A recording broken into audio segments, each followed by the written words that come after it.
सबसे पहले बात करते हैं इस वक्त पश्चिम बंगाल से जुड़ी हुई। तो पश्चिम बंगाल में एक बड़ा खुलासा हुआ। बड़ा खुलासा ये कि किस तरह से ममता सरकार लगातार जब हम विधानसभा चुनावों में मतदान की बात करते हैं उसको लेकर कई विसंगतियां, कई ऐसी बातें सामने आई हैं जो कहीं ना कहीं हैरान कर देने वाली हैं। वोटर लिस्ट का एक गड़बड़ झाला सामने आया, ऐसा गड़बड़ झाला जिसके इर्द गिर्द बुना गया ताना बाना कहीं ना कहीं जो मतदान प्रक्रिया है, कैसे मतदाता जो है वो बूथ तक पहुंचा वोट डालने के लिए, उसमें कई विसंगतियां हैं, उसका उल्लेख करता है। और इसी के जांच का आदेश दिया गया है इलेक्शन कमीशन द्वारा। आइए समझते हैं कि क्यों मतदाता के रिकॉर्ड को चेक करने की बात, ग्राफिक्स के जरिए समझाते हैं आपको, इलेक्शन कमीशन ने आखिरकार ये जांच के आदेश दिए थे। आइए समझते हैं इस पूरी खबर का बैकग्राउंडर ग्राफिक्स के साथ। तो मतदाता का रिकॉर्ड जो है वो चेक होगा और इसके आदेश दिए गए हैं इलेक्शन कमीशन द्वारा। 14 लाख मतदाताओं के जो रिकॉर्ड्स हैं उसकी जांच होने वाली है। जो एन्यूमरेशन फॉर्म है उसे अपलोड करने का आज आखिरी दिन है।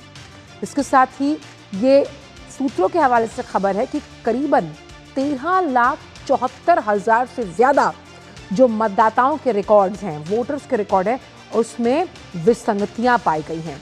बीएलओ को फिर से जांच के आदेश दिए गए हैं, निर्देश दिए गए।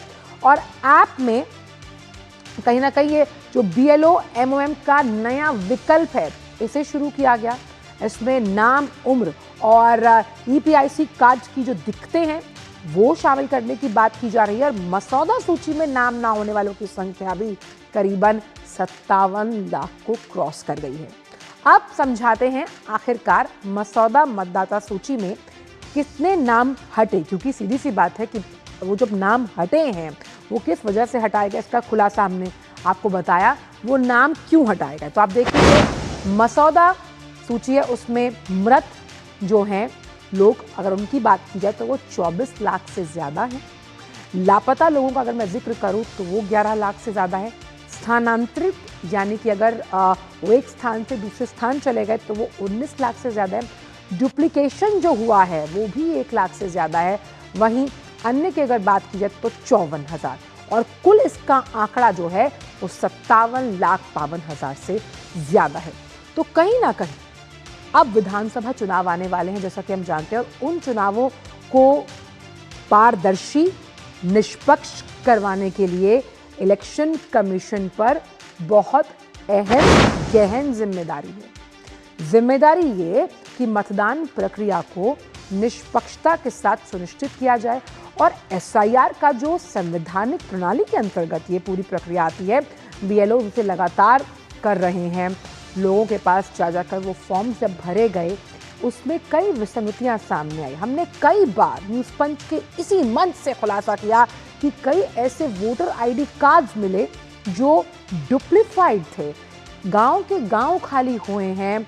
जब एसआईआर के अधिकारी यानी बीएलओ घरों में पहुंचे, उन्होंने कागजात मांगे। उन कागजातों की अगर जब जांच की गई तो उसमें दिक्कतें सामने आई।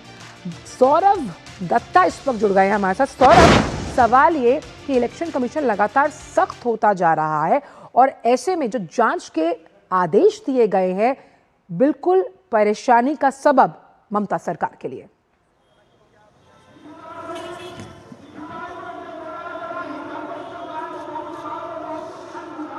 देखिए, जो फिगर सामने आया है उस फिगर में ये जो प्रोजेनी और सेल्फ मैपिंग का जो फिगर है इसको लेके काफ़ी चर्चा हो रही है। इसलिए हो रही है क्योंकि प्रोजेनी का मतलब क्या है? प्रोजेनी का मतलब है जिन लोगों का 2002 में वोटर लिस्ट में नाम नहीं था। तो 2002 में वोटर लिस्ट में नाम था, सेल्फ मैपिंग किए गए हैं, ऐसे वोटर्स का प्रतिशत जो है वो 30% से कुछ ज़्यादा है, लेकिन प्रोजेनी का है 50 से ज़्यादा। ऐसा कैसे हो सकता है? चुनाव आयोग को ऐसा लग रहा है कि क्योंकि चुनाव आयोग का कहना है कि इसका मतलब एक हो सकता है कि नई पीढ़ी की जो वोटर्स है वो बंगाल में बहुत सारे हैं, लेकिन वास्तव में वोटर तालिका में वो रिफ्लेक्ट नहीं हो रहा है। दूसरी बात, उनको लग रहा है जो इन्यूमरेशन प्रोसेस के दौरान जो सारे बातें यहाँ पे आई थी उसमें काफ़ी सारे घटना देखे गए थे कि कहीं पे जो हस्बैंड और उनकी जो वाइफ है वो पति और पत्नी, पति पत्नी के जो माता पिता का जो नाम एक ही व्यक्ति है, कैसे हो सकता है? ससुर का नाम ही पति का पिता के नाम के जगह पर लिखा हुआ है। और एक घटना सामने आई थी जहां पे देखा गया कि लड़के का उम्र है 76 साल और माँ की उम्र बताया जा रहा है 65 साल। ऐसा कैसे हो सकता है? तो चुनाव आयोग का कहीं पे लग रहा है कि कहीं पे इनका 2002 में वो नाम नहीं था, इसलिए इन्होंने जैसे तैसे लिंक नहीं करवा दिए, तो ये सवाल है और इसीलिए दो और ऑप्शंस जुड़े गए हैं और इसको वेरिफिकेशन के लिए चुनाव आयोग की तरफ कहा जा रहा है। साथ ही अगर सौरभ, जिस तरह से हम प्रोजेनी की बात कर रहे हैं, सेल्फ मैपिंग पर भी कई ऐसे सवाल हैं जो खड़े होते हैं, इसमें कैसे इस गोरख धंधे का भंडाफोड़ इलेक्शन कमीशन की ये सख्त कार्रवाई कर पाएगी? क्योंकि ये कई सालों से चल रहा है। जिस तरह से वोट बैंक की राजनीति इस वक्त हावी है पश्चिम बंगाल में।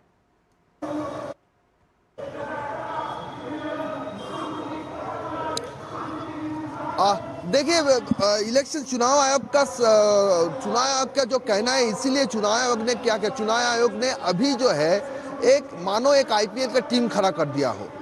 चुनाव आयोग सीओ कार्यालय यहाँ पे जो आधिकारिक है वो तो है ही, उसके साथ साथ 12 स्पेशल रोल ऑब्जर्वर्स है सुब्रत गुप्ता के नेतृत्व में, वो 12 स्पेशल रोल ऑब्जर्वर्स है। उसके अलावा भी और 5 स्पेशल रोल ऑब्जर्वर बुलाया गया है। बंगाल को 5 डिवीजन रेंज में बांटकर उस 5 डिवीजन रेंज में एक स्पेशल ऑब्जर्वर को वहां पे नियुक्त किया गया। सीधे लिए चलते हैं राज्यसभा, जहां इस वक्त सुधांशु त्रिवेदी बोल रहे हैं।